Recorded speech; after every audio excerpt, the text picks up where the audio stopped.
আমাদের আজকের এক্সামের পেপার হচ্ছে কি অ্যাজ ইফ নিয়ে। অ্যাজ ইফ মানে কি যেন। তো অ্যাজ ইফ হচ্ছে এগুলো আপনারা পড়বেন।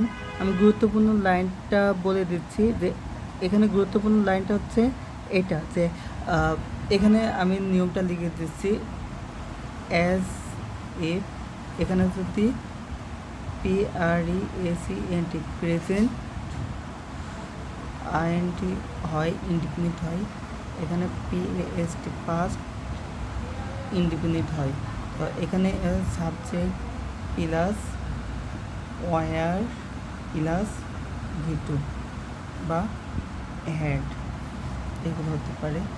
আর পাস্ট আইএনটি অ্যাজ এ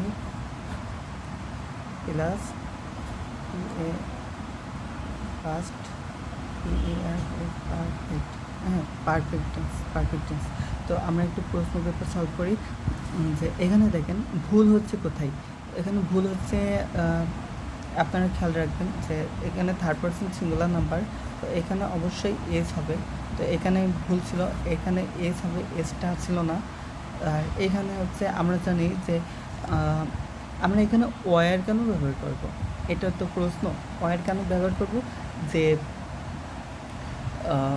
হচ্ছে এখানে কি সে এমনভাবে অভিনয় করে যেন সে পাগল। হ্যাঁ, তো আমরা যখন কাল্পনিক কোনো কিছু প্রকাশ করব তখন আমরা ওয়ার দিয়ে করবো। যেরকম ইফ আই ওয়ারে কি, বা আমি যদি এই হতাম, আমি যদি ওই হতাম, তো সে তো আসলে পাগল না।